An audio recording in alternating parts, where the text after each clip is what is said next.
heartland of America. This is the heart. As you know, we're just 44 days away from Iowa's first in the nation caucuses. You know I kept you as first in the nation. Don't let other people take the credit. We kept you there. On Monday, January 15th, we're going to win the Iowa caucuses, and then we're going to crush crooked Joe Biden next November. And we are going to very simply make America great again.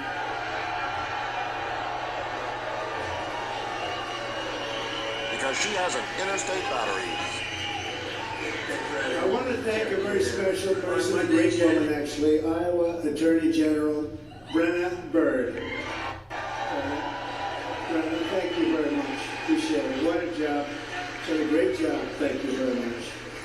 Also, State Senator Charlie McClintock. Charlie, thank you wherever you are. For that people here. Charlie, thank you very much. And State Representatives Bobby Kaufman. Bobby, he's got very good genes, you know that, right? Brad Sherman. Thank you, Brad. Thank you, Brad. Heather Hora and Mark Cisneros. Thank you. And former Acting Attorney General Matt Whitaker did a great job. Thank you, Matt. Thank you, Matt. Thank you very much, Matt. We also have one of my favorite generals of all time, Keith Kellogg here. Thank you, Keith. Thank you very much. Great job. Great general, great man. For decades, you watched as a corrupt political class in our nation's capital looted your money, trampled on your dignity, and pushed their radical agenda into every aspect of your lives. You know it very well. But in 2016, you voted to stand up to those liars, losers, crooks, and creeps, and you elected an outsider as your president, and it was about America first. We want to put our country first. They haven't done that in a long time, but we did it for 4 years, and that's why we did so well. That's why it was one of the great presidencies, they say. Even the opponents sometimes say that he did very well. I have to say, take it back, they scream. His people say, take it back. From that day on, our opponents, and we have a lot of opponents, but we've been waging an all-out war in American democracy. You look at what they've been doing, and becoming more and more extreme and repressive. They have just waged an all-out war with each passing day. If they focused on our country, it would be a lot easier, because we're going to bring this country to levels that it hasn't seen before. We're going to take it to levels even higher than what we had it just 3 years ago.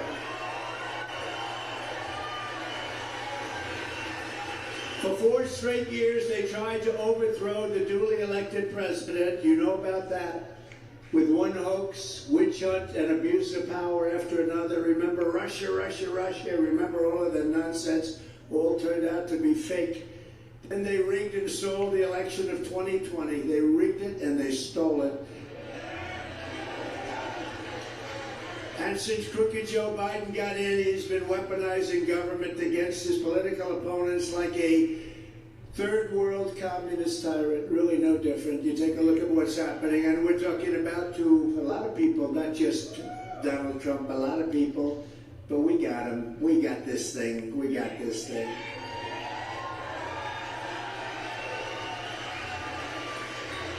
But crooked Joe Biden's banana republic ends on November 5th, 2024. It's a banana republic.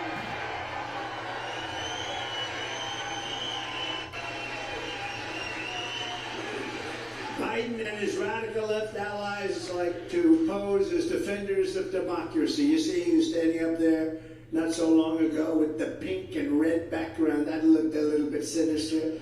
I don't know if he knew what the hell he was doing up there, but he was up there spewing the words that somebody wrote for him. But Joe Biden is not the defender of American democracy. Joe Biden is the destroyer of American democracy, and it's him and his people. They're the wreckers of the American dream. The American dream is dead with them in office. It's sad. We had such a dream. We had such an American dream. We had such an incredible administration, but it died when these people came into office. Over the past few years, you've watched Biden and his band of Marxists, communists, fascists try to crush free speech, censor their critics, criminalize dissent, destroy attorney-client privilege, which is something nobody ever thought they'd see in this country, and even attempt to imprison their leading electoral rival by far on bogus charges. That happens to be me, in case you forget. Happens to be me. But somehow I'm not worried. I'm not worried. That's why we're doing this, because we have to straighten out our country, what we've done, where we've come. Think of where we were 3 years ago and where we are now. We're laughed at all over the world. Nobody listens to us. They don't care what we say. We were respected. We were feared, but I don't want to say feared. We were feared, but we were respected. We were everything that a country could be at a level that this country has never been before. It was just 3 years ago. Now they laugh at us. Now they laugh at us. They laugh at a guy can't find his way off a stage. Can't use the stairs for Air Force One, has to use the children's stairs. That doesn't look good. You land in a country, you get off of the children's stairs. They've persecuted Christians and pro-life activists. You know that. They've labeled parents at school board meetings as domestic terrorists. I mean, can you believe it? But they have. You know, when I first heard that, they have actually gone after parents viciously and violently. And when I first heard it, I thought people were just making it up. They haven't made it up. You've seen that. And they're flooding our nation with tens of millions of illegal aliens while rapidly opposing things like voter ID. Why would you oppose voter ID? Voter identification. Why would you do that? Because you want to cheat. That's why. There's only one reason. You have identification for everything. You know, when they had their convention 3 years ago, they had their convention, and you had to pass the size of this book. See that book? It was like that. And it was hanging right here, and it had everything you wanted to know about pictures from side views, from front views, from back views. That was their convention, but no good for voting. They don't want voter ID. So if Joe Biden wants to make this race a question of which candidate will defend our democracy and protect our freedoms, and I say to Crooked Joe, and he's crooked, the most corrupt president we've ever had, we will win that fight, and we're going to win it very big, very big.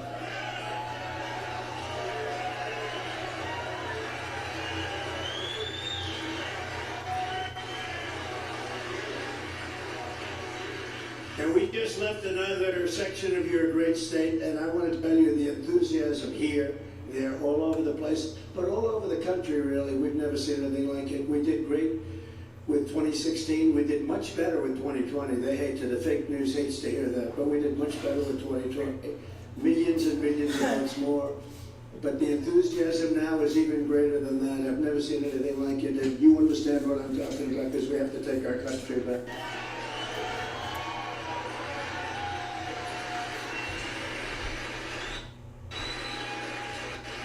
Because the fact is, Americans don't like fascists, we don't like communists, we don't like tyrants, we don't like corrupt politicians like Joe Biden.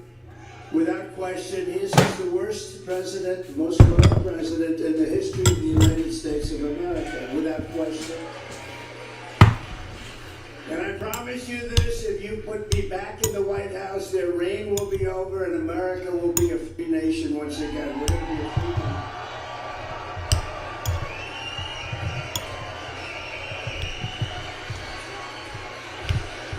Before Crooked Joe, no president in history ever weaponized the full force of the Justice Department, local attorney generals, and district attorneys against American citizens or people running for office. No president ever tried to deface the Constitution to get the other party's candidate, me, thrown off the ballot. You know, they've been working on that very hard. You know, they always say disinformation and misinformation. Almost the same, but not quite. But disinformation and misinformation, they always say, we want to really run against Trump. If they wanted to run against me, they wouldn't have indicted me 4 times and fought like hell to keep me off the ballot.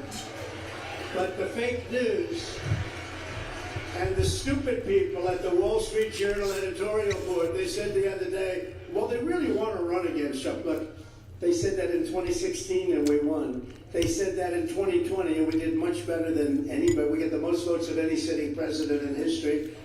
Many millions of votes more than we got in 2016. We did much better. 2016 was good, but we did much better in 2020. The last person they want to run, but you have the stupid media, the dishonest media, the fake news media saying, well, you know, they really want to run against Trump. They don't want to run. And by the way, we're about 60 points up in the sanctimonious and 65 points up on Nikki Haley.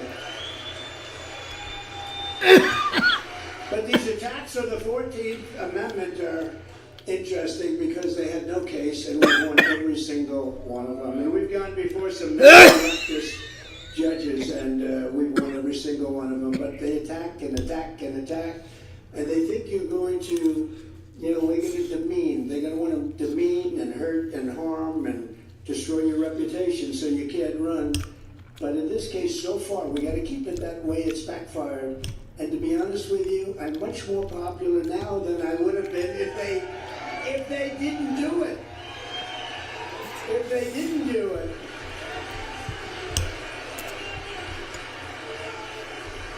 You actually got the best poll numbers. They did a story the other day, one of the big newspapers, and they said, this is the biggest he's ever been. And we have to do it. Look, we have to carry it on for another 11 months. Think of it, less than a year now. And 45 days to caucus time in Iowa. You started all. And remember, I said it before, I kept you there. Nobody else. I kept you there. Not your governor, not anybody. I kept you there. And you're going to be there for a long time. You're going to be number one. You're going to be first in the nation.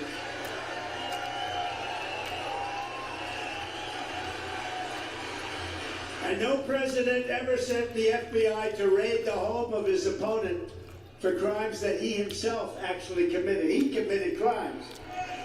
This campaign is a righteous crusade to liberate our republic from Biden and the criminals in the Biden administration. They're criminals. They're criminals. That think they can do whatever they want, break any law, tell any lie, ruin any life, trash any norm, and get away with anything they want. They want to control your speech, and they want to control your social media. They want to control what car you drive. How about that? Who wants to buy an electric car? They're for sale for nothing. Well, it's okay if you want to go about 5 miles away from your house, but get back quick. They don't go far. They want to talk about your dishwashers and how much water you're going to have in your dishwasher, even though they don't work. And all of the other things that you have that were so precious and dear and that you never really appreciated until now because they want to take them away. Your heating and cooling in your house, they want to change it. They want to change everything. These people are sick. These people are sick. Not in his house, right? Not in his... 1 year from now, the American people are going to fire crooked Joe Biden and the Democrat Party in a political earthquake that will echo all around the world, all around the world. Once and for all, we're going to end the era of hoaxes and witch hunts and censorship and lawless political persecutions. We're going to save our democracy, and we're going to bring our country back from hell, because our country's in hell. Laughed at all over the world. Just this week, Biden's Homeland Security Secretary even admitted that they are weaponizing artificial intelligence to target American citizens for political speech. Did you hear that? He admitted it. Well, at least he was honest. When I'm reelected, I will cancel Biden's artificial intelligence executive order and ban the use of AI to censor the speech of American citizens on day one. All of these Biden attacks on democracy and freedom are happening because the radical left Democrats know that in a fair fight, they're going to lose in a landslide. I mean, think of it. All of the things they do, who would ever vote for any of these policies? Open borders, mental institutions pouring into our country. Under the Trump administration, we built the greatest economy in the history of the world. There's never been an economy like we had, with soaring incomes, rising wages, and household net worth hitting the highest level ever recorded, by far greater than now and by far greater than at any other time. When I was your president, the 30-year mortgage rate reached an all-time low of 2.65%. Doesn't that sound good? Doesn't that sound good? Today you can't get the money no matter what you want to pay, and you can't buy a house. Inflation was basically zero, and we had gasoline down to $1.87 a gallon. The American dream was alive and well like never before in our country. People were thrilled. They wanted to get jobs. They had the best jobs, the best job market. Nobody's ever seen an economy like we had. But thanks to crooked Joe Biden and his goons that surround him, today the American dream is dead. It's a dead dream. In the past 3 years, thank you very much, darling. I love you too, actually. In the past 3 years, Biden and the radical left Democrats spent $12 trillion wasting colossal amounts of your money on socialist scams that caused cumulative inflation of over 20%. Think of that. As a result, the average 30-year mortgage rate is now 7.8%, but you can't get it, so it doesn't matter. The typical family lost hundreds of thousands of dollars in purchasing power when buying a home. And thanks to Biden's insane Green New Deal, families can't even afford to buy a car. You can't afford to buy a car. Who'd like to go out and buy a car? Although you might get one electric one now. They were very expensive, but now they can't sell them. They can't sell them. People want to be able to drive for about 45 minutes, yeah? But while Biden has crushed the American dream, we will revive the American dream, and we will bring it back bigger, better, stronger than ever before, and we're going to bring it back fast. We'll bring it back fast. It happened very quickly. We're going to drill, you know that? We're going to drill, baby, drill. We're going to get your energy back. We're going to seal up those borders so tight, and we're going to have the largest deportation of very bad people. Very bad people. Should be in this country. Ever in our country's history. I will quickly end Joe Biden's inflation nightmare, rebuild the greatest economy on record, and I will not rest until your family can afford a beautiful home and a brand new beautiful car of your choice. Combustion, electric, any way you want it, you're going to have lots of choice, and that's the way it should be. I'm not saying electric cars are bad. They have problems. They have big problems. There is a danger to them, and they don't go far. I mean, it's a big problem. You say, let's drive over to Ohio. You don't want to stop 7 times, right? I'd like to sort of say, darling, let's now fill it up when you get there, or maybe when you get back if you have the right car. With your vote, well, 2025 is going to be. Look, it's going to be the biggest election in our history. It will be. I think 2025 is a chance to be one of the strongest and most prosperous years of the history of our country. We're going to do this fast. You know, drilling goes fast. Those guys know how to drill, but they stopped them from drilling. I was very proud. Anwar in Alaska, the biggest oil field probably in the world, probably bigger than Saudi Arabia, but very big. And they closed it up. For 60 years, Reagan tried, and everybody tried. Bush probably tried. Who knows what he did? I doubt it. I doubt it. Reagan tried to get everybody. They couldn't get Anwar. Got it done. And the first week in office, they knocked out Anwar. They knocked out the pipeline, right? They knocked out our pipeline, the Keystone Pipeline, Keystone XL. They knocked it out, 48,000 jobs. And those pipeline workers who love Trump, by the way, they should fire their union people because the union people endorsed Biden. And the following day after the election, he terminated 48,000 jobs. And those people went bankrupt. Those people suffered greatly. It's no wonder crooked Joe Biden and the far-left lunatics are desperate to stop us by any means possible. They don't care how. They don't care. They don't have any scruples. They're weaponizing law enforcement for high-level election interference because we're beating them so badly in the polls. You take a look. The Washington Post had us up 11. Washington Post, and they apologized to him. Can you believe it? They said, there must be something wrong. He's up 11. And then the following day, they announced we were up 12. And the Harvard-Harris poll just came out. This is a brand new one. We're leading the field with 67, with DeSanctimonious at 9. And Bert Brand is at 8. She was another beauty. She said, I will never run against you, sir. I will never run. You know, I mean, look, The Lieutenant Governor of South Carolina, Henry McMaster. Did anybody ever hear of him? He's great. So he was a lieutenant governor. He backed me. She backed another. I'm not going to say because he's a friend of mine now, but she backed somebody else. I thought she'd back me because I was always very nice. But, you know, sometimes nice in politics doesn't matter. And Henry McMaster was great. He was a lieutenant governor, and I wanted to make him governor. So what I did, I moved her over there. He became governor. He's done a fantastic job. And I got her. You know, she was fine. Bert Brain. There's a reason for that name, isn't there? And the other guy, I got him elected. He was elected because of me, and he forgot very quickly. I got him the nomination, and I got him past a very hot politician at the time, who turned out a couple of years later to be a crackhead. But at the time, he was a very hot politician. They said, he's going to be president someday. And I said, wow. Ron said to me, I don't think I can beat him, sir. I don't think I said, you beat him. Look, you just got the nomination. Thank you very much, President Trump. You just got the nomination. It's very interesting. He was losing by so much. I say to everybody, if George Washington and Abraham Lincoln came back to endorse him, it wouldn't have meant a thing. He had no chance. And I endorsed him.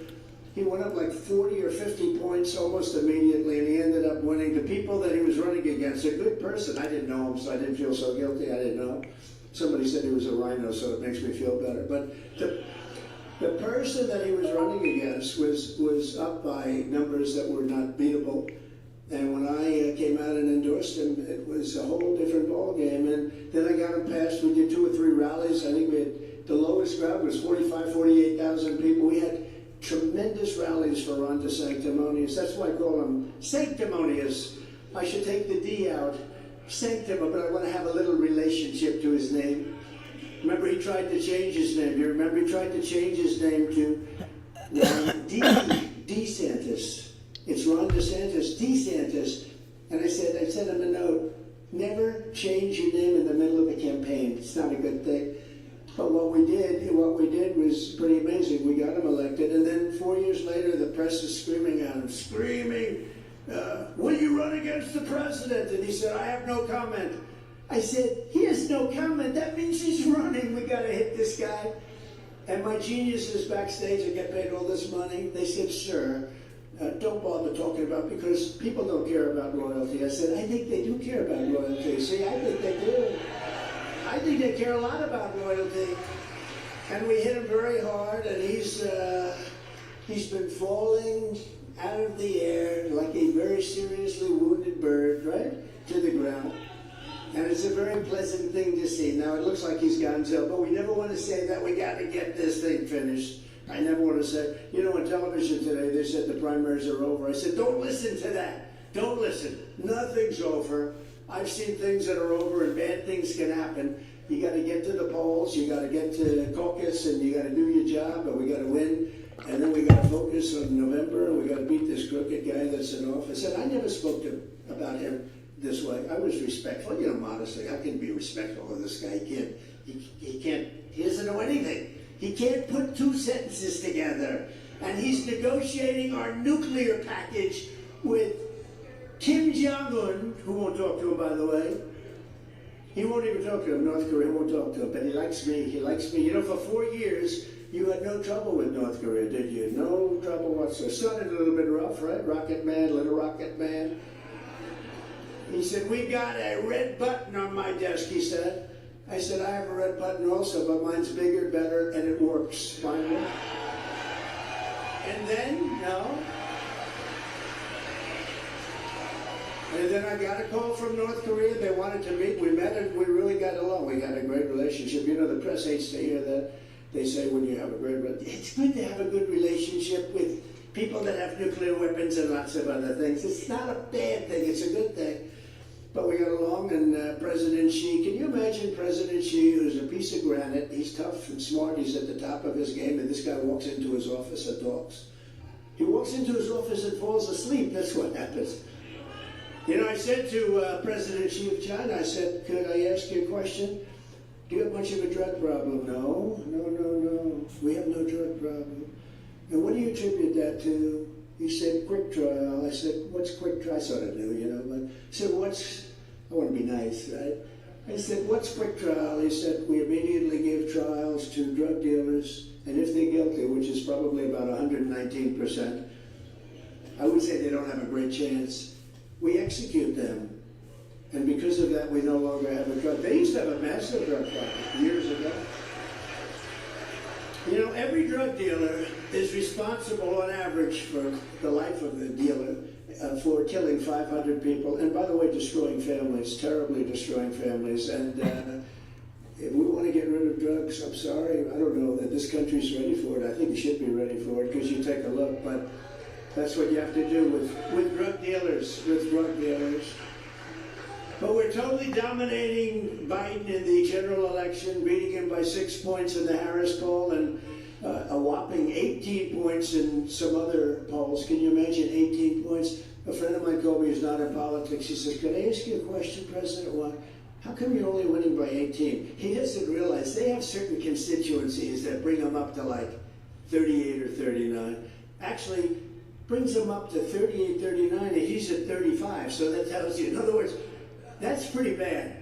But they do. They have a sort of a base of almost 40, and we don't have that base. We have to go out and earn it. And in 2016, we just ran the whole east coast of the country, and that made up for California, which I actually believe that if they didn't have rigged elections out there, if they didn't have all the paper ballots, you know, they sent out like 36 million ballots, and nobody knows where the hell they're going to or coming from. I think a few people know where they're going to, and a few people know where they're coming from. But I think if you had a real election and Jesus came down and God came down and said, "I'm going to be the scorekeeper here," I think would win there, I think would win in Illinois, and I think would win in New York, which is all places that in theory. I mean, who in New York, when you see what happened, hundreds of thousands of illegal immigrants pouring out all over Madison Avenue, Fifth Avenue, people are so angry. Even Democrat politicians now are going after Biden. The mayor is going after him. They're all going after him. But who would say that this is acceptable? I think he can win New York. I think he can win New Jersey. I think we can win Virginia. People that, states that in theory would be with, but I have a different theory. I think for years we could have won them. These elections are rigged. Our elections are totally rigged. And we got to do something about it. The radical left Democrats rigged the presidential election of 2020, and we're not going to allow them to rig the presidential election of 2024 and destroy our country totally. Every time the radical left Democrats, Marxists, communists, and fascists indict me, I consider it a great badge of honor. I do. Because I'm being, thank you very much, I appreciate this, but I'm being indicted for you. Thanks a lot, I appreciate it.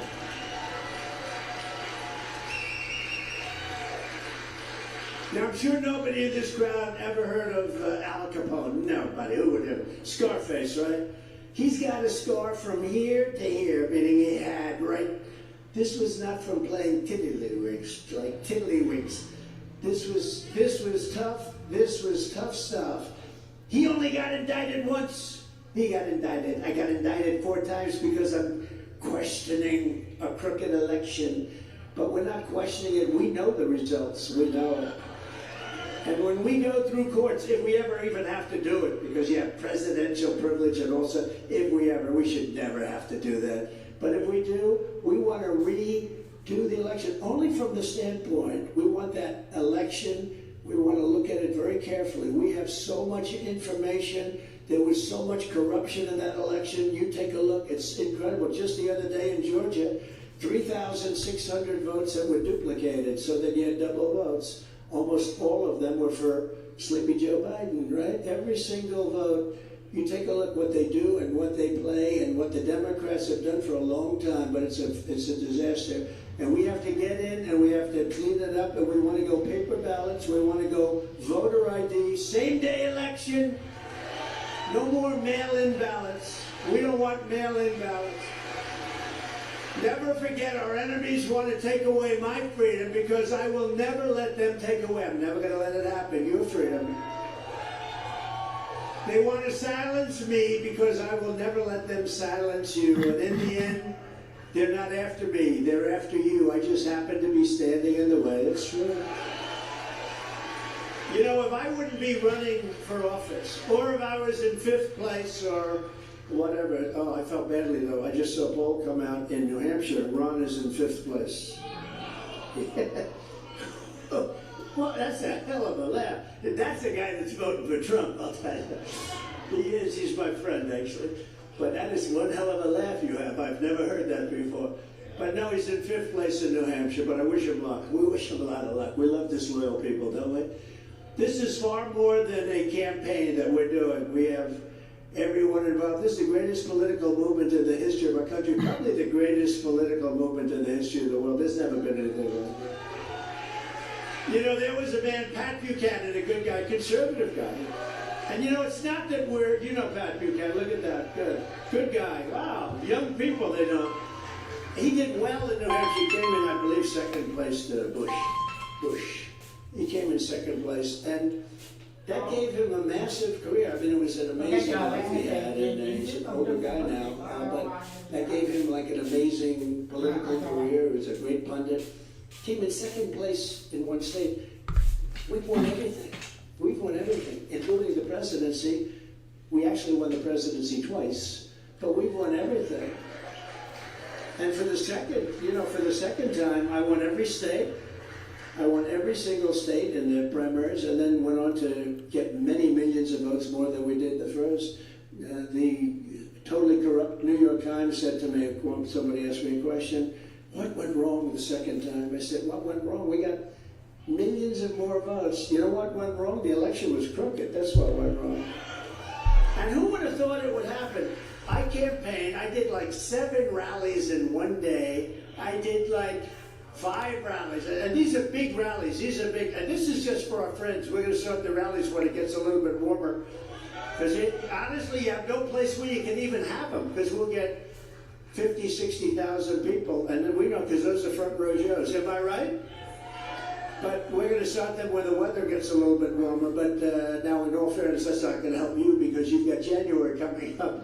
So it's not going to help you guys, but we're going to have very big ones. But who would ever thought a thing like this would happen, where you go out and you run, and you think you're doing well, and you're getting 50, 60, 70,000 people. We went to South Carolina recently, a couple of months ago. We had 83,000 people show up.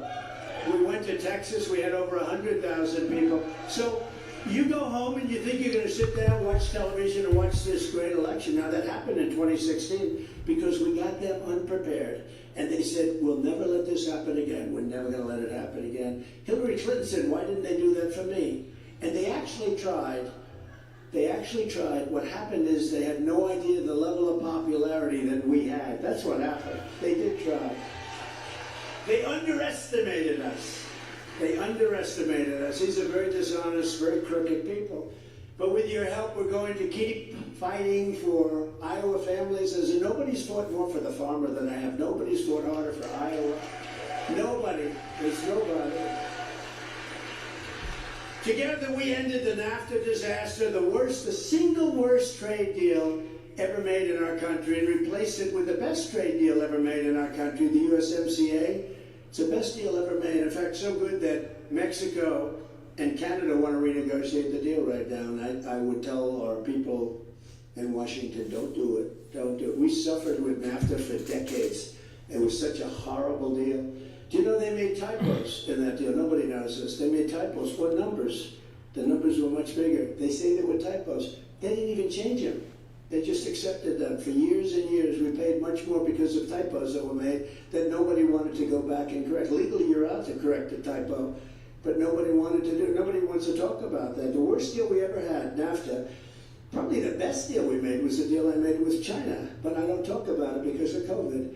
But we made a deal with China. They're going to buy $50 billion worth of our product, and they agreed to 15, and I heard 15. I said, what's the number? 15. I thought they said 50. It's true. It's not true. I said, how much are we doing here? They said 15. So I thought they said 50. So during the course of the negotiation, I said, are you close to getting that $50 billion number? And they said, no, it's 50. I said, no, it's not. You told me 50. They said, no, we told you 50. I said, no, you told me 50. Here's the story. Just go and tell them 50. So they told them 50, and they agreed to it. Do you believe it? That's what I told you in Iowa. Stay with me, because, you know, we went through a little period during that negotiation, right? It was a little nasty out there with China. You know, China's a seriously good negotiator. They're tough and smart, and they have tremendous, it's amazing. Their energy is tremendous. They want to make these deals where they destroy you. But I said, just hang in, and the farmers did. And I had about 30 farmers in the White House. It was incredible. And I said to them, many groups, manufacturers, but this case was farmers. I said to them, you know, I'm going to get you so much subsidy from other countries, and you're going to have subsidy, you're going to have everything that you always wanted. And I was interrupted almost simultaneously by 5 farmers. Sir, we don't want subsidy. We just want a level playing field. That's all we have. That's the only group that ever said that. The other people, they'll take all the subsidy you can get them. They didn't want it. They just want... These guys were amazing. This was in the middle of this problem we had with China. I had to turn it off with China, but they said, we don't want subsidy, sir. We want a level playing field, because nobody can beat us with a level playing field. I got them much more than a level playing field. And, you know, you had one of the greatest deals ever made. China, $50 billion. Remember I used to say, don't worry, it's going to work out good. I knew where we were going exactly, but it took a little time. You had to be a little bit tough, to put it mildly, tough. I said, don't worry, go out and buy larger land, get more land, and get bigger tractors. You remember I said, go out, just right now, you can bank on it, go out and get more land and bigger tractors. And I turned out to be right. And I'll tell you what, the Biden administration is running on our fumes. That's all they're running on. They don't have anything. They're doing everything wrong. They're running on our fumes. I then got the $28 billion straight out of the tariffs that I took from China. I took hundreds of billions of dollars in from China. No other president got 10 cents from China. You can look all the way back. No president got 10 cents. They said, we're a developing nation. Brilliant people, brilliant negotiators. No, we are developing it. Well, we're a developing nation too. Look at our cities. They're falling apart. Our Democrat-run cities. We're a developing nation too. But I got hundreds of billions of dollars in taxes and tariffs from China, and it brought them to the table, and because of that, I was able to get the farmers $28 billion. That's why, you know, I get a lot of heat sometimes. Some of my people, and they're great, they're good people, they mean well. They say, sir, please don't take it for granted that you're going to win Iowa. I said, what do you mean? I got the farmers $28 billion. Of course I'm going to win Iowa. Remember, I came in last time. They said, sir, you sound very conceited. You're saying you're going to win. I said, how the hell can they vote against me? I got them $28 billion. They're going to vote. Do you think Joe Biden's going to get you $28 billion? Any extra money that he gets comes to him and his family. It doesn't come to Iowa. That's been proven, hasn't it? You see, they just found him $5 billion went to him. Remember during the debate, I said to Joe Biden, I said, how come the mayor of Moscow's wife paid you $3.5 million? And Chris Wallace, how's he doing, by the way? Chris Wallace was the moderator. You shouldn't be allowed to ask that question. I said, well, it's true. The mayor of Moscow's wife paid this family $3.5 million. Why did they get it? What did they do that was worth $3.5 million? They weren't able to explain it. Now it's turned out to be a big case. I was right. Chris Wallace, it was like fighting 2 people. Of course, those who were like fighting 1 person. That was a beauty. But now it's turned out to be a very big, really big subject. You got $3.5 billion from Moscow, and nobody knows why, and they can't justify it. What did you do for the $3.5? At least say you did something. There's nothing. They didn't do anything. You know what they did. It's called laundering. Just as I promised, I also fought for Iowa ethanol, issuing a historic rule declaring the E15 would be made available all year round. And they're also letting them use existing pumps. It doesn't sound like much, not very glamorous for a speech, only you're allowed to use, but that was millions, tens of millions of dollars. They had great pumps, actually better than the new ones. And they wanted to know they could use them, and they weren't allowed to use them under the legislation, and I gave them the right to use the existing pumps. They were actually just as good or better, and they saved hundreds of millions of dollars. but I was able to do that for the farmers and for the state. Ron DeSanctimonious is a opponent, really a raging opponent of ethanol. He's against ethanol. He fights it. He was fighting it all the time. Now all of a sudden he's saying, "No, I'm actually for it." Oh, it's this politician. They're against it when they need it, but you know what? They always go back to their original flaw. But I was your ethanol champion for 4 years in the White House. There was nobody could have kept it like I kept it, including getting it from 8 months to 12 months. They could never justify that. I said, "Why are they only allowed to use it for 8 months?" They told me something about heat. I said, "Do me a favor, just it's fine. We're going to do it for 12." But we did a good job for ethanol. Together we achieved the most secure border in U.S. history. We built 561 miles of border wall, despite the fact we had to fight the rhinos and the Democrats. You know where I took the money? From the military. I got $700 billion from the military. I said, "Excuse me, we're taking 10 and we're building the wall," because you couldn't get them from the rhinos. Mitch McConnell and these guys, you couldn't get it. He was not good, not good. You couldn't get it from him, and Paul Ryan was like this a real jerk, a real fool, like a stupid fool. But these guys, they wouldn't give it to you. They wouldn't give it. And now they end up giving trillions of dollars to this character, Biden. And he goes around saying, "We'll build a bridge, we'll build whatever you want," trying to buy votes. But it's not working because they are down the tubes. What it is doing is causing tremendous inflation. That's what that does. And that's what's happening in our country. And that's what's killing so many families. I also got Mexico to give us 28,000 soldiers, and free of charge. I said to the president of Mexico, "We have to get you to give us soldiers to guard our border while I'm building the border wall," because we're building this great wall. It's exactly the wall that Border Patrol. I didn't actually like it. I wanted to have concrete plank, like parking garage plank, going up in the air 40 feet, 50 feet up in the air, perfect.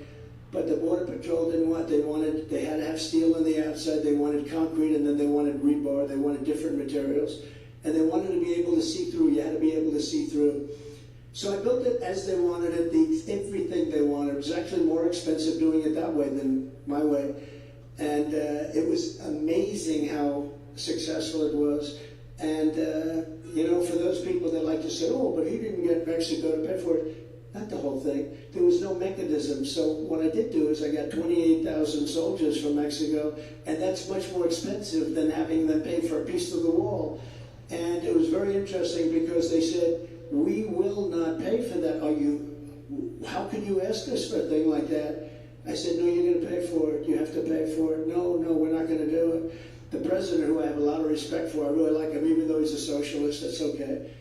Can't have everything, as I say. Can't have everything. But he's a great guy, the president of Mexico. And I said, "No, you got to pay for it." So they sent their top negotiator to see me in Washington, and I had the people from the State Department. A woman from the State Department who only handles Mexico said, "Sir, they're not going to pay for this, and they're not going to pay for a thing called Remain in Mexico." That was me.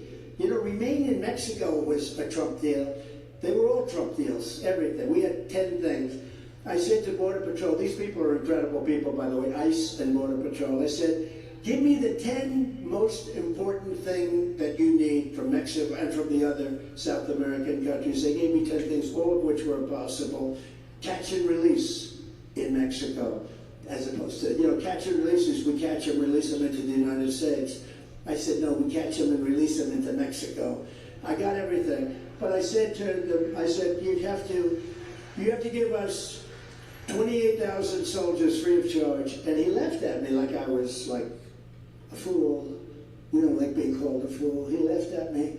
I said, "You can't laugh at me. Why are you laughing at me? You know you're going to pay it, don't you?" "No, we're not going to pay it. Why would we pay for a thing like that?" I said, "You're going to pay it 100%. Look at me in the eye." I told him, "Look at me in the eye. You're going to pay it."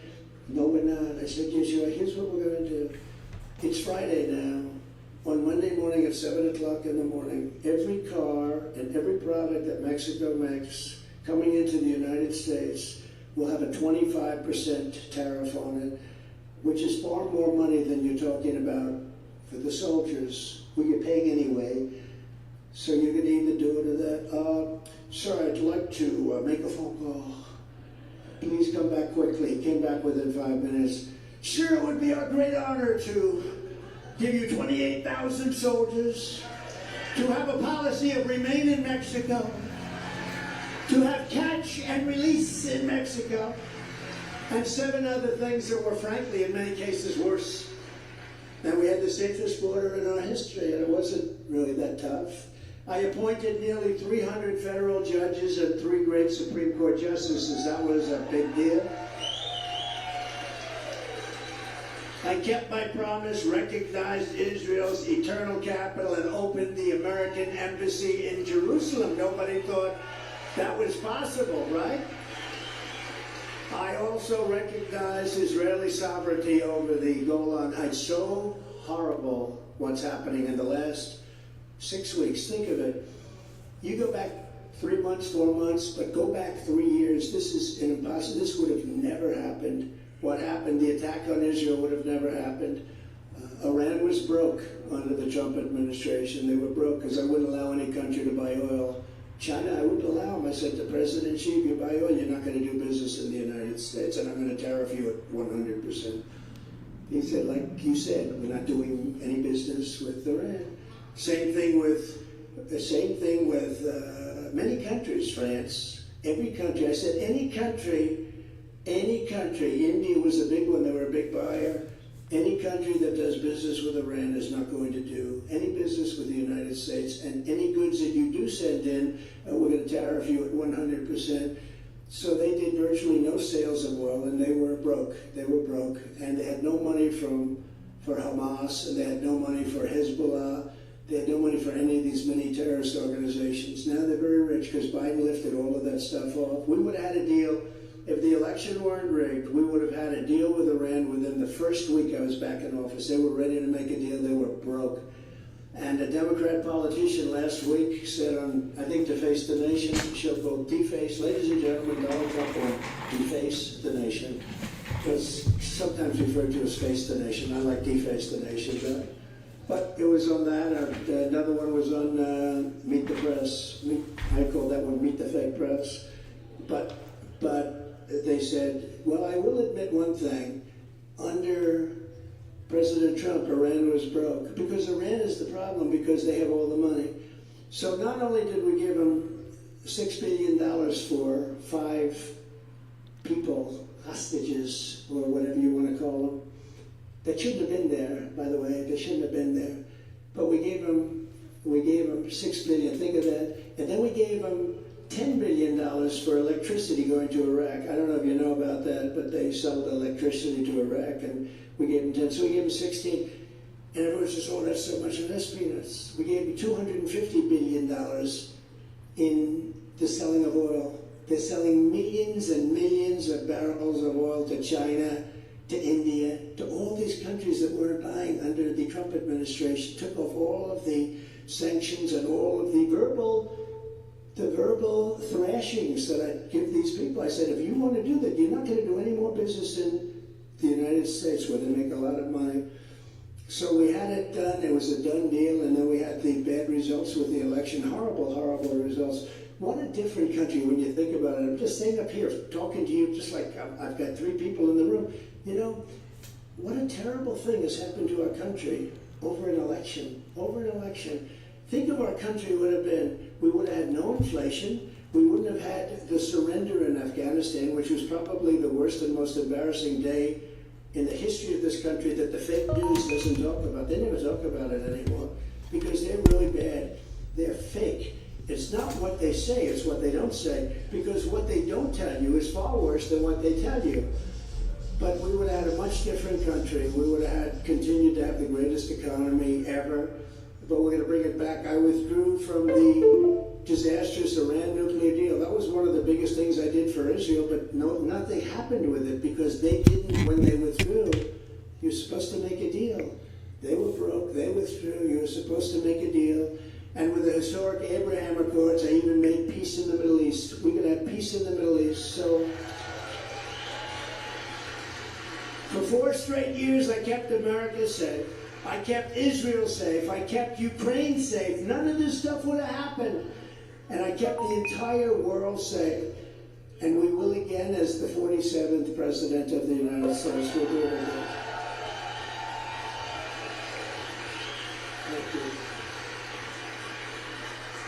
I'm the only candidate who can make this promise, and this is one of the biggest promises because our country's never been in a situation like this. We have a man that has no clue negotiating with nuclear weapons. I will prevent World War III. I will prevent it. On my first day back in the White House, I will terminate every open borders policy of the Biden administration, stop the invasion on our southern border, and begin the largest domestic deportation operation in American history.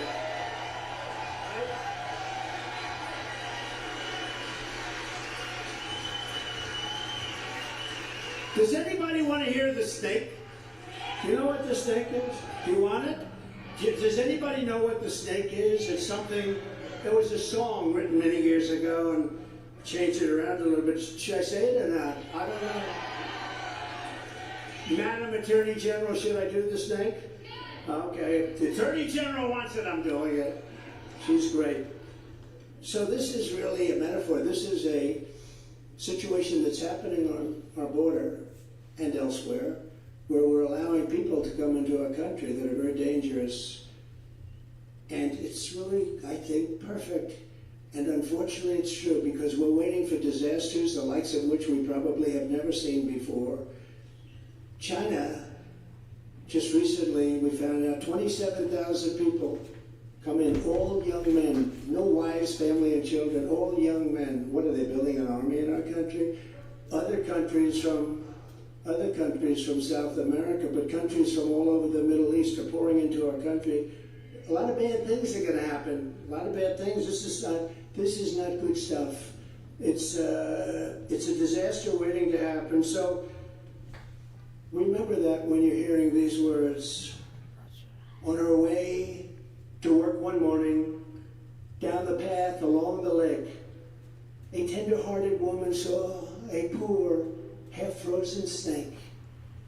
His pretty-colored skin had been all frosted with the dew. Poor thing, poor thing, poor thing, she cried. I'll take you in and I'll take care of you. Take me in, O tender woman. Take me in for heaven's sake. Take me in, O tender woman, cried the vicious snake. She wrapped him up all cozy in a comforter of silk and laid him by her fireside with some honey and some milk. She hurried home from work that night, and soon as she arrived, she found the pretty snake she'd taken in had been revived. Take me in, O tender woman, take me in for heaven's sake. Take me in, O tender woman, cried the vicious snake. She clutched him to her bosom. You're so beautiful, she cried.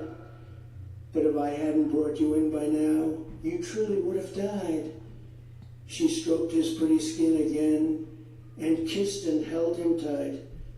But instead of saying, thank you, ma'am, the snake gave her a vicious bite. Take me in, O tender woman, take me in for heaven's sake. Take me in, O tender woman, inside the vicious snake. I saved you, cried the woman, and you've bitten me, but why? You know your bite is poisonous, and now I'm going to die. Shut up, silly woman, said the reptile with a grin. You knew damn well I was a snake before you took me in. Now that is exactly what's happening to our country. Okay? Exactly. Right? Exactly. Right? Gonna be bad. Gonna be bad. We're gonna do a big deportation. We're gonna get those bad ones out. Remember, mental institutions, prisons, and terrorists are pouring into our country. We're right now the largest caravan. That was my term. I think I have a lot of terms, a lot of good terms. But caravan was my term. The largest caravan anyone's ever seen is right now coming up through Mexico. Thousands and thousands of people are going to pour right into a country. We have no idea who they are. Bad things are going to happen, very bad. I will immediately restore and expand the Trump travel ban on entry from terror plagued countries, and I will implement strong ideological screening on all immigrants. We have no choice. If you hate America, if you want to abolish Israel, if you sympathize with jihadists, then we don't want you in our country, and you're not going to come into our country. We will restore law and order to our communities, and we will respect our police again. And I will direct a completely overhauled DOJ to investigate every Marxist prosecutor in America for their illegal, racist, and reverse enforcement of the law.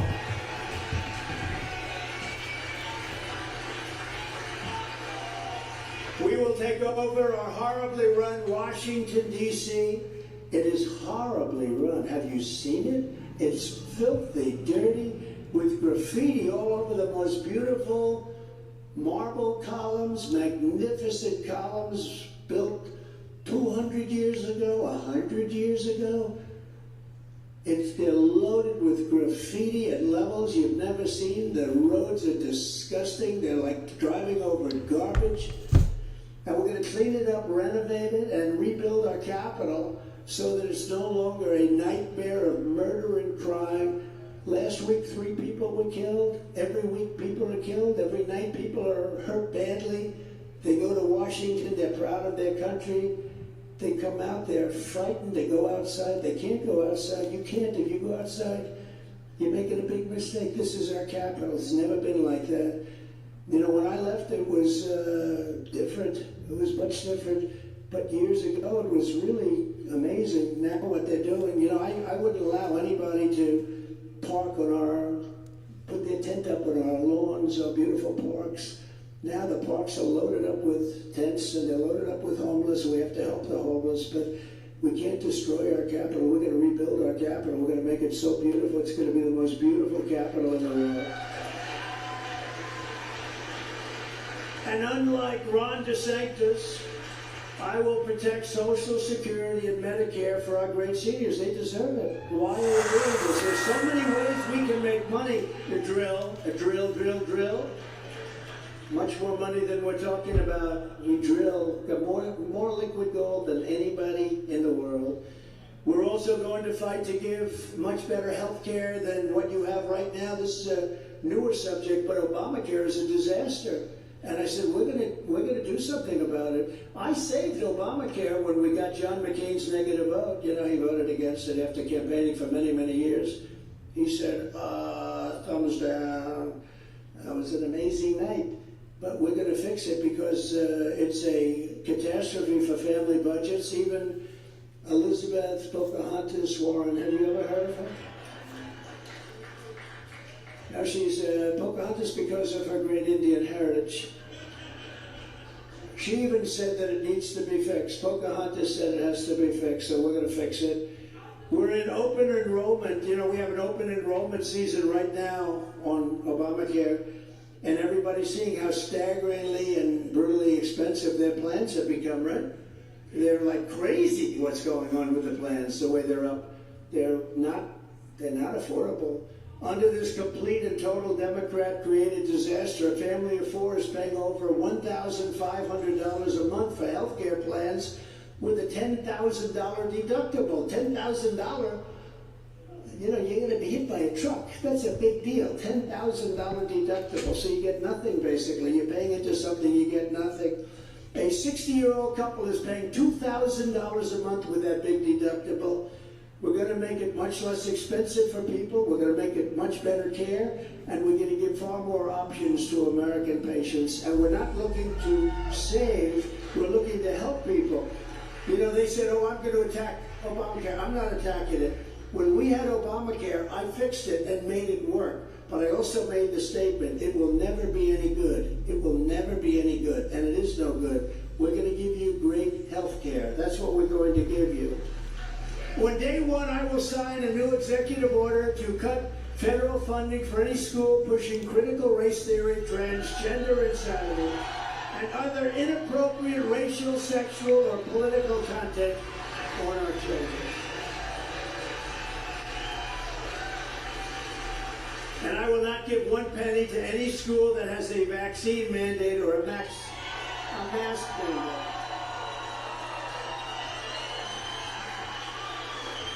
And this is one I can't even believe I have to say.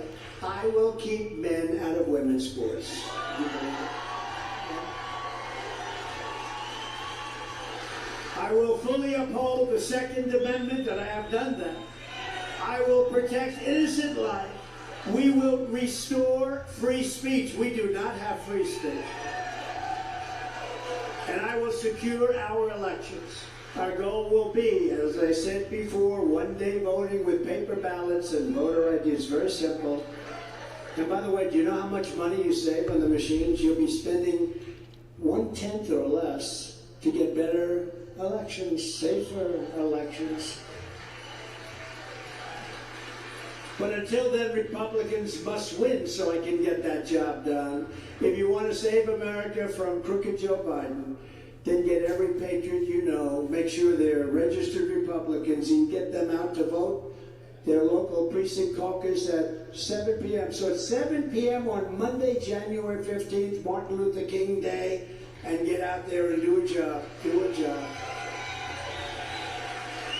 You know, if we can get the big numbers, there's nothing they can do. They cheat, and they're always going to cheat. We're going to try and keep it down to a minimum. They cheat like hell. That's all they know how to do. That's the only thing they do well. Their policies are, who the hell wants open borders, high taxes, high interest rates, can't buy a home, bad education? There's not a thing they do that's, how can you win elections like that? You know how? By cheating. That's what they have to do. And they cheat, and they don't care, and they don't care how many times you vote. Vote as many times as you can. Where Republicans say, sir, I'm an American citizen, I can only vote once. You know, that's the way it is, and there's something nice about that. But what they do in elections should never, ever have happened. We're asking you to commit to caucus for us and bring as many people as you can to caucus for the campaign. Sign up at ia.donaldjtrump.com. So in conclusion, together we're taking on some of the most menacing forces and vicious opponents our people have ever seen. No matter how hateful and corrupt the communists and criminals we're fighting against may be, you must never forget that our nation does not belong to them. This nation belongs to you, front row Joes. This is your home, this is your heritage, and our American liberty is your God-given right. And we love that you're here. You know, we're going to go out after this is over. We have plenty of time, and we're going to see a game against a place called Michigan. You're going to be watching that, so good luck. That'll be good. But in the meantime, as important as that is, this is more important because we're going to save our country. We're going to save our country. This is our last chance. We stand on the shoulders of American heroes who crossed the oceans and blazed the trails, settled the continent, tamed the wilderness, laid down the railroads, dug out the great Panama Canal, raised up the skyscrapers, won 2 world wars, defeated fascism and communism, and launched our brave American astronauts to plant the stars and stripes on the face of the moon. What we've done is so incredible. And now we have a horrible situation going on, an embarrassment. Our country's become an embarrassment. Together they made America into the single greatest nation in the history of the world. History of the world, think of that. Think of that.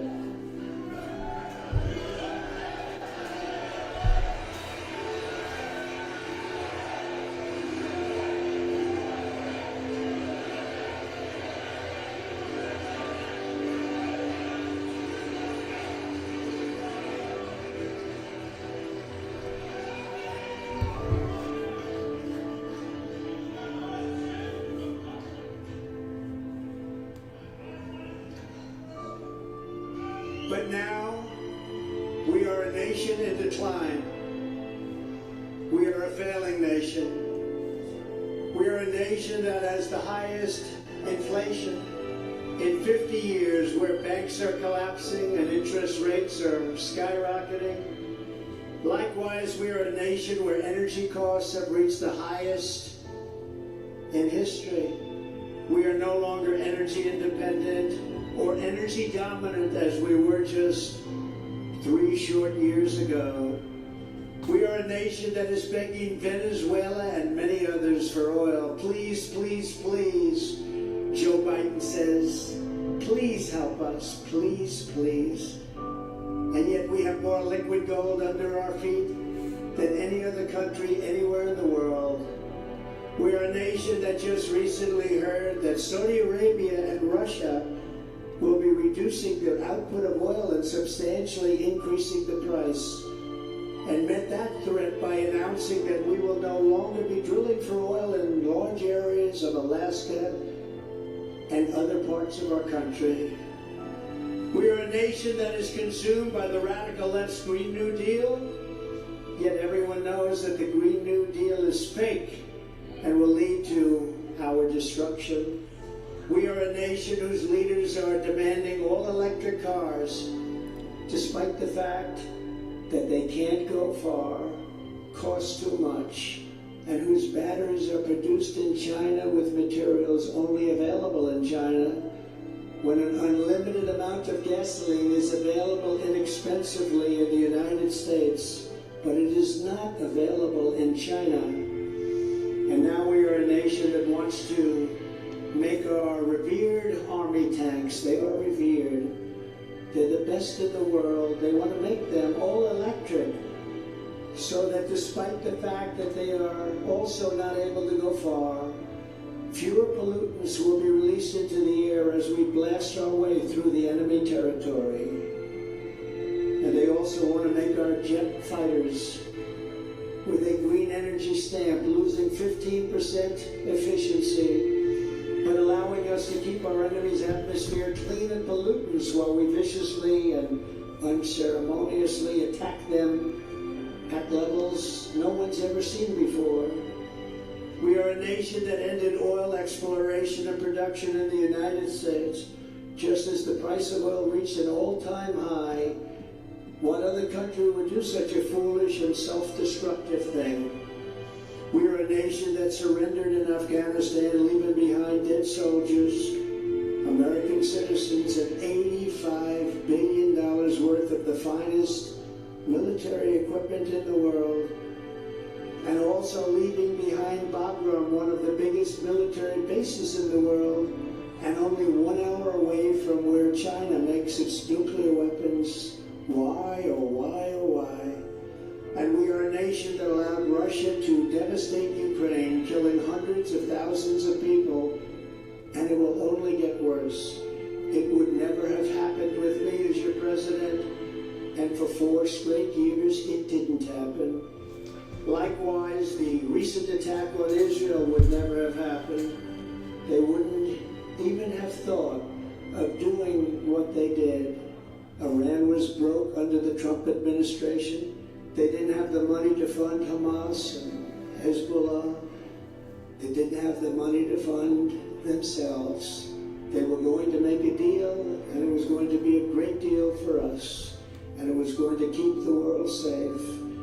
But those sanctions were lifted, and now Iran is a rich country with $200 billion and another $6 billion for hostages and $10 billion for electricity from Iraq, all compliments of the Biden administration. And China with Taiwan is next. We are a nation that allows the radical left to violently attack our cities, leaving behind massive destruction and death, and nothing happens to them. There is no punishment. But when people who love our country protest in Washington, they become hostages unfairly imprisoned for long portions of their life. We are a nation that has weaponized its law enforcement against the opposing political party like never before seen. We've got a Federal Bureau of Investigation that won't allow bad election-changing facts to be presented to the public, and which offers $1 million to a writer of fiction about Donald Trump to lie and say it was fact, where Hunter Biden's laptop from hell was Russian disinformation, and the FBI knew it wasn't, but 51 intelligence agents said it was, and a Department of Justice that refuses to investigate egregious acts of voting irregularities and fraud. And we have a man who is totally corrupt, and the worst president in the history of our country, who is cognitively impaired and in no condition to lead, and is now in charge of dealing with Russia and possible nuclear war, which would be World War III and far more devastating than any of the previous wars because of the weaponry that no one even wants to think or talk about. We are a nation that no longer has a free and fair press. Fake news is all you get, and they are indeed the enemy of the people. They refuse to discuss the Biden crime family, but enjoy covering false indictments of Donald Trump, who has done nothing wrong. We are a nation where free speech is no longer allowed and where crime is rampant and out of control like never before.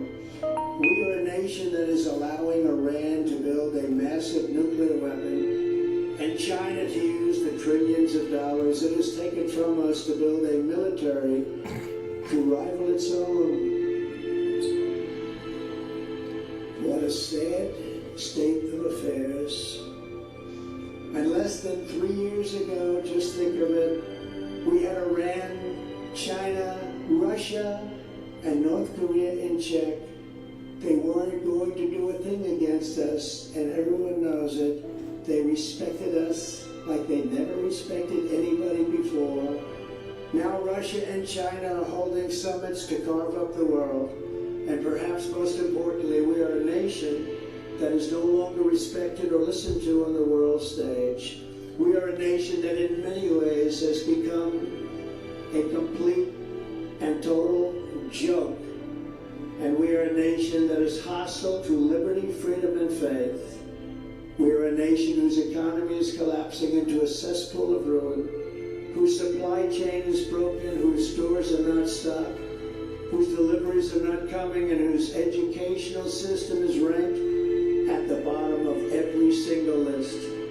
We are a nation where large packs of sadistic criminals and thieves are allowed to go into stores and openly rob them, beat up and kill their workers and customers, and leave with armloads of goods, but no retribution, where the authority of our great police has been taken from us, taken from our country, where their families and pensions have been threatened and their lives will be destroyed for the mere mention of the words law enforcement. We are a nation where fentanyl and all other forms of illegal drugs are easier to get than formula for our beautiful little babies, and a nation whose once revered airports are a dirty, crowded mess. Yet you sit and wait for hours and then are notified that the planes won't leave. They just won't leave. And they have no idea when they will. They have no idea. Where ticket prices have tripled, they don't have the pilots to fly the planes, they don't have qualified air traffic controllers, and they just don't know what they're doing. We are a nation that has lost its confidence, willpower, and strength. We are a nation that has lost its way, but we are not going to allow this horror to continue. 3 years ago, we were a great nation, and we will soon be a great nation again.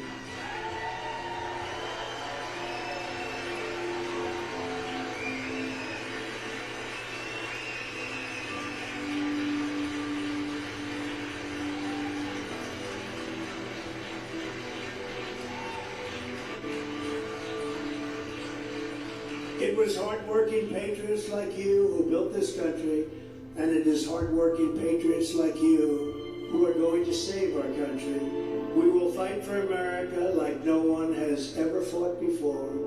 With you at my side, we will demolish the deep state. We will drive out the globalists. We will cast out the communists. We will throw off the sick political caste. And we will rout the fake news media. We will drain the swamp. And we will liberate our country from these tyrants and villains once and for all and like never before.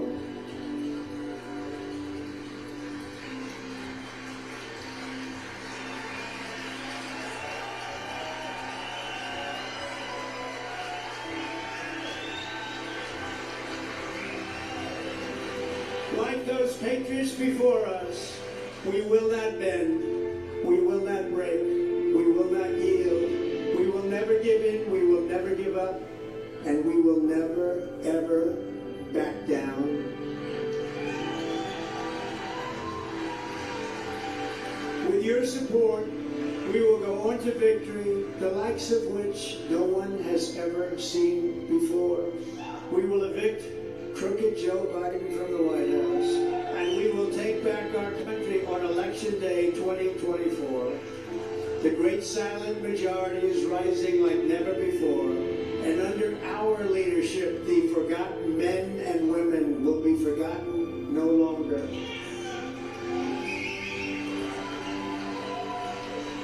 We are one movement, one people, one family, and one glorious nation under God.